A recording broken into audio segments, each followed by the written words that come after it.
What's going on? Jake here with Uncommon EDC. Today we're going to be taking a look at a Cold Steel Mini Trapper. I thought this one was interesting because when I think of Cold Steel, I certainly don't think of slip joints, but this isn't the only slip joint they make, and it is the first one that I've picked up though, and I've been pretty impressed with it at the price point. It's not perfect fit and finish to be sure, but you can get these for right around $21, $22 or so, and they're made in China, so direct comparison would be Rough Rider, and I think the fit and finish is at least in line with Rough Rider, and no major issues with this. All the issues I do have are pretty minor overall. And so this is a mini trapper, meaning that we have our clip point blade as well as our spay blade, just a traditional trapper blade set up here in a mini format, which is 3.5 inches in this closed position.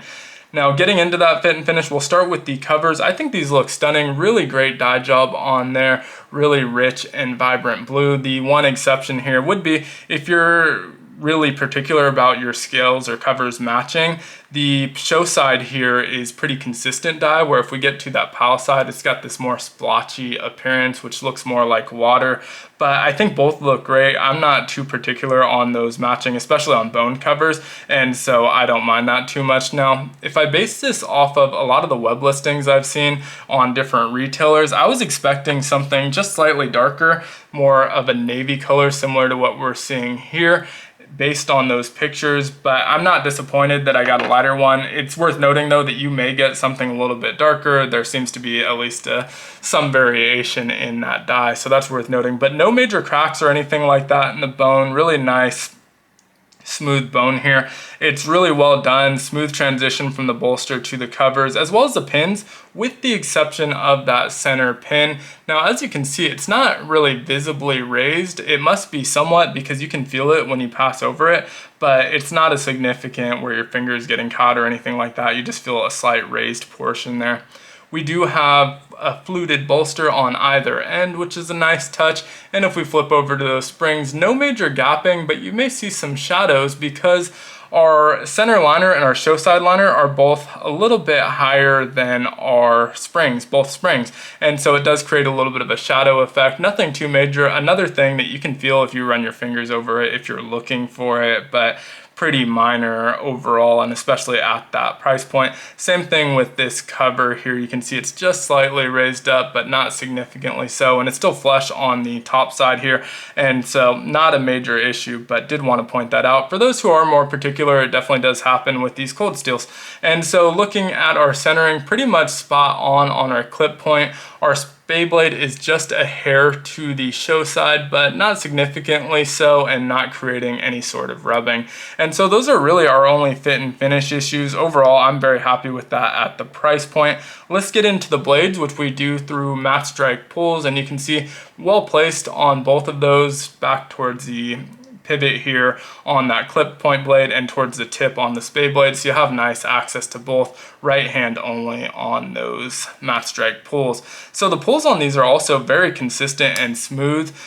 No half stop on either blade. I'd say it's about a 3.5 to a 4, so not too heavy, but it is a nice pull and it's very smooth, which I'm happy with. Really lovely blade shape on the clip point and pretty clean aesthetic overall. All of the markings are actually on the pal side, so the show side is very clean. Flipping over to that pal side, we can take a look at the Cold Steel etch if it wants to focus in on that, as well as the marking here with the 8CR13 MOV. So this is a non-stainless, or a stainless steel, so not going to patina on you. And it is made in China, so that's etched on here as well. But I like that they put it on the pal side here. You have a very nice clean show side. Closing that up, again, nice and smooth, nice and snappy, and going over to our spay blade, which is just a hair favoring that show side like I mentioned, but doesn't create any rub because you're putting pressure the opposite direction when you're opening it, and it doesn't touch the liner when you're closing it. So no significant rub there of any sort, and no markings on this spay blade. The blade lengths on both of these are basically identical. I think they list the clip point at 2.6 inches, the spay blade at 2.7 inches. It's not a noticeable noticeable difference. This is non-locking, one-hand opening, so gonna be legal pretty much everywhere, especially because that's the overall blade length. The cutting edge on both these is closer to maybe 2¼ inches or so, and so not gonna have any issues with legality most places. As long as you can carry a slip joint, you should be good with this one. And similar pull on this one. They're basically identical, which I always appreciate when the blades have a similar feel to them, and these do same 3.5 to 4 pull on that, at least in my books. And the only thing worth noting on either of these blades, nice cutting edge comes on both of them. The grind at the tips did slightly get away from them. I'm not sure how well that'll show up, but you can see definitely got away from them on the show side of our spade blade, and even a little bit here on the pal side, although not quite as much. And that's true with our clip point, just to a little bit of a lesser degree.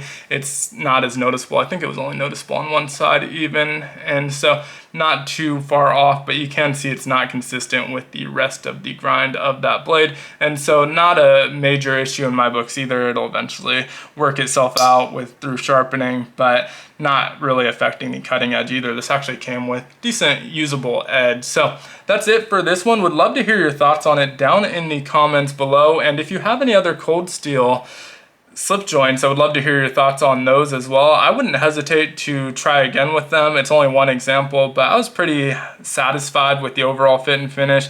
There's a lot of really minor issues, but no major issues and no mechanical issues of any sort on this one, so can't complain too much on that one. But hope you enjoyed the video. If you did, consider liking, commenting, subscribing, or joining the channel as a member. They all help the channel out a ton. And as always, I hope you have a great one. Take care.